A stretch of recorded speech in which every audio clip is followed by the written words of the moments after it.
À ceux qui se demandent avec angoisse quand et comment nous allons céder à la guerre, je voudrais dire que rien, à aucun moment, au sein de ce Conseil de sécurité ne sera le fait de la précipitation, de l'incompréhension, de la suspicion ou de la peur. Dans ce temple des Nations Unies, nous sommes les gardiens d'un idéal. Nous sommes les gardiens d'une conscience. La lourde responsabilité et l'immense honneur qui sont les nôtres doivent nous conduire à donner la priorité au désarmement dans la paix. Nous sommes les gardiens d'un idéal. Nous sommes les gardiens d'une conscience. Grandiose, hein? Eh ouais. Ça, c'était la France d'avant. La France quand elle avait encore des principes. La France quand elle avait de l'ambition. La France quand elle avait une souveraineté politique décisionnelle. Et depuis, c'est terminé. Reculade après reculade. Surtout vis-à-vis de l'oncle Sam. Il n'y a plus rien. Enfin, c'est ce que nous allons voir juste après cela.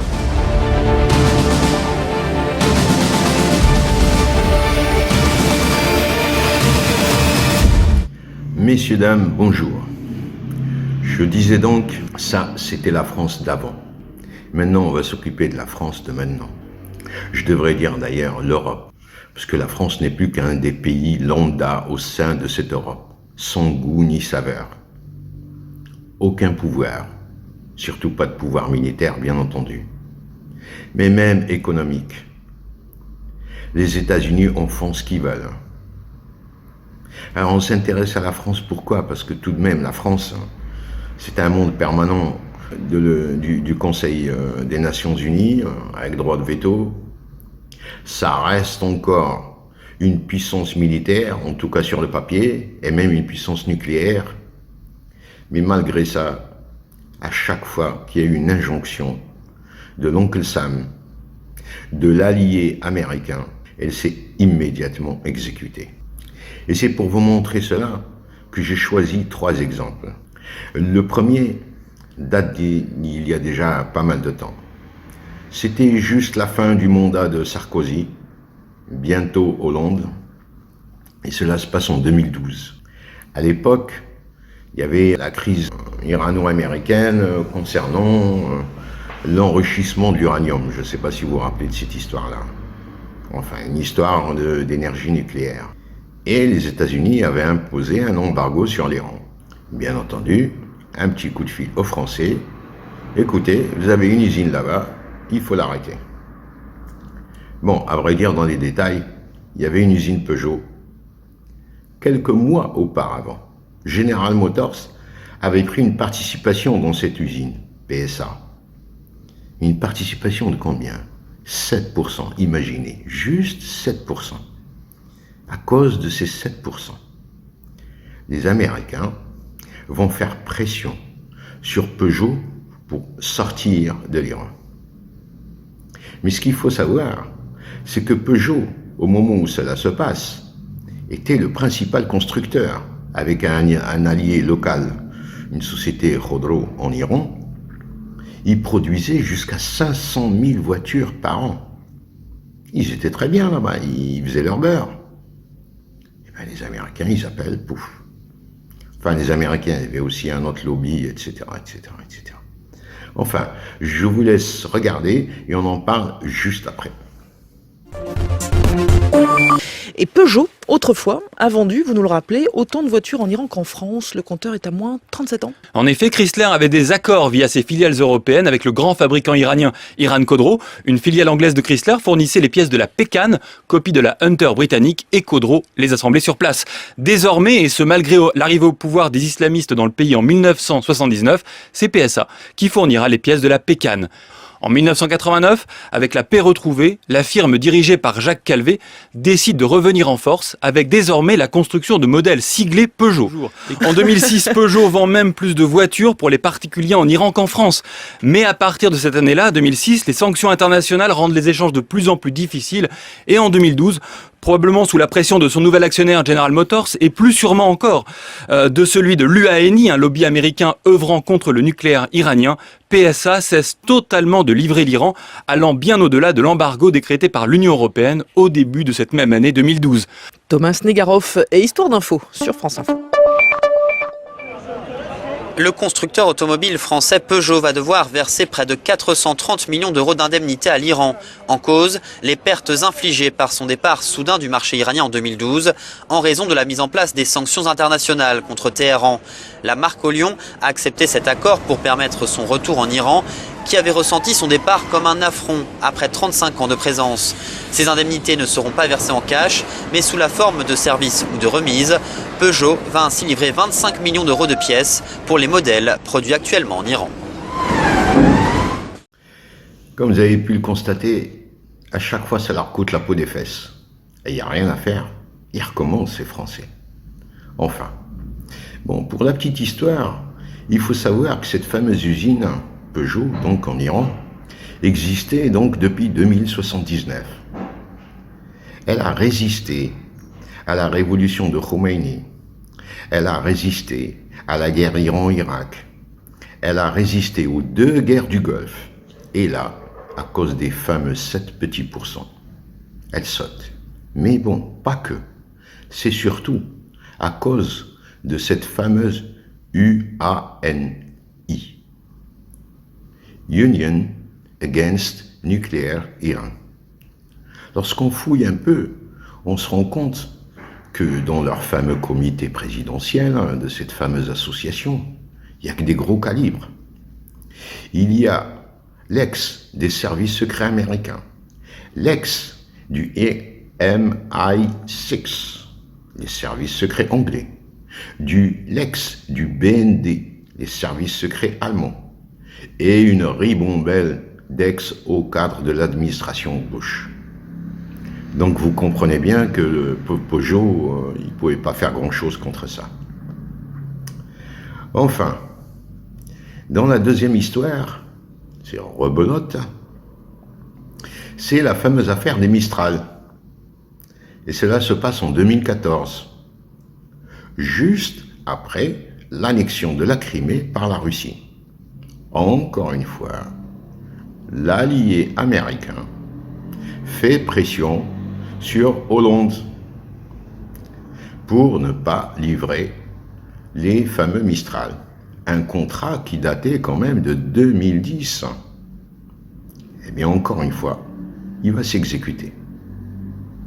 Enfin, je vous laisse regarder et on se revoit juste après.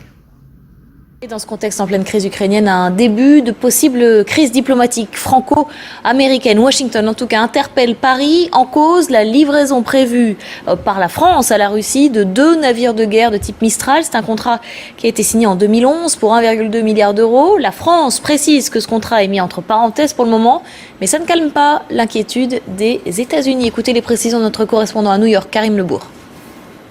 Cela fait déjà plusieurs semaines que les États-Unis s'inquiètent de la vente de ces 2 navires de guerre Mistral français à la Russie. Et cette fois, c'est la chef de la diplomatie américaine pour l'Europe, Victoria Nuland, appuyée par les membres du Congrès, qui demande à la France d'annuler cette vente. Les États-Unis s'apprêtent à annoncer un renforcement des sanctions contre Moscou. Et le sentiment à Washington, c'est que les Européens ne sont pas aussi déterminés que les Américains. Les États-Unis veulent que la Russie paye le prix de sa politique en Ukraine. Et ils veulent convaincre les Français que d'annuler la vente de ces 2 navires de guerre Mistral serait un signal fort lancé à la Russie. Côté français, on peut évidemment s'agacer de cette insistance pour un contrat qui a été signé en 2011, bien avant la crise en Ukraine. Ce sera en tout cas un sujet à l'agenda de la visite de Laurent Fabius ce lundi à Washington. Les navires porte-hélicoptères restent au port de Saint-Nazaire. Après 8 mois de négociations sur les remboursements, la France et la Russie se sont mis d'accord. Selon le communiqué de l'Élysée, la Fédération de Russie est exclusivement et intégralement remboursée des sommes avancées au titre du contrat. Soit environ 800 millions d'euros, la Russie exigeait davantage d'indemnités. Mais il faut maintenant trouver un repreneur pour les 2 bâtiments de guerre. Le Canada, Singapour ou encore l'Égypte sont des clients potentiels. Selon le constructeur des Mistral, les coûts d'adaptation à un autre acheteur s'élèvent à plusieurs centaines de millions d'euros. Je vous l'ai dit, ça leur coûte à chaque fois les yeux de la tête. Et cette fois, c'est l'Égypte qui va profiter du gâteau. Elle va racheter ces fameux Mistral, moins cher que les Russes, 1 milliard au lieu de 1,2 milliard. Et en plus de ça, à crédit. Donc, pourquoi gêner? Regardez ça. La France a finalisé samedi la vente de 2 navires de guerre Mistral à l'Égypte. La signature du contrat s'est déroulée au Caire, en présence du Premier ministre français Manuel Valls, en tournée au Moyen-Orient, et du président égyptien Abdel Fattah al-Sisi. La vente des navires initialement prévus pour la marine russe avait été annulée par Paris en raison de la crise ukrainienne. François Hollande avait annoncé le 23 septembre avoir trouvé un nouvel acheteur, la marine égyptienne, pour un montant avoisinant le milliard d'euros. Les 2 Mistral seront livrés début mars à l'Égypte. Voilà, ça se termine toujours de la même façon. Allô? Et les Français, ils casquent. Enfin. Mais l'histoire que je vais vous raconter maintenant est autrement plus importante. Et alors là, le coup du siècle. D'ailleurs, les Français avaient cru avoir fait l'affaire du siècle. Il s'agit de la vente de 12 sous-marins à l'Australie. En général, quand on en vend déjà un, c'est déjà pas mal. 2, 4, 12 sous-marins. L'affaire datait déjà de quelques années. Tout se passait normalement à peu près bien, ou officiellement bien. Et coup de théâtre. Ça se passe sous le mandat de Macron. Ça s'est passé il y a 1 année. Coup de théâtre, donc je disais, un beau jour, le ministre australien apparaît à la télé et annonce qu'il vient de conclure un contrat avec les États-Unis pour l'achat de ces mêmes sous-marins.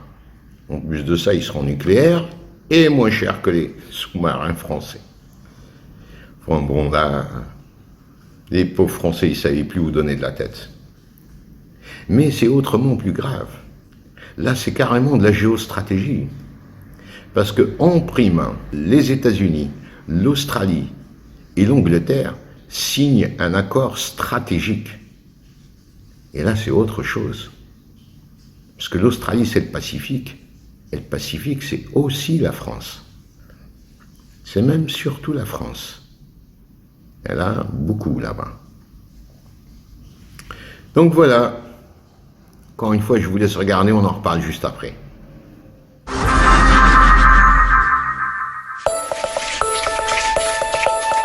C'était une victoire pour la France. Le contrat du siècle, signé avec l'Australie. Une commande record, 12 sous-marins pour un montant de 56 milliards d'euros.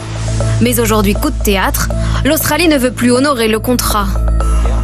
Une décision qui tourne à la crise diplomatique. Jean-Yves Le Drian, qui avait à l'époque signé le contrat, exige aujourd'hui des explications et ne cache pas sa colère. D'abord, c'est vraiment en bon français un coup dans le dos. Nous avions établi avec l'Australie une relation de confiance. Cette confiance est trahie. Et je suis aujourd'hui en colère, avec beaucoup d'amertume sur cette rupture. Ce qui me préoccupe aussi dans tout cela, c'est finalement aussi le comportement américain. Vous en voulez aux Américains ?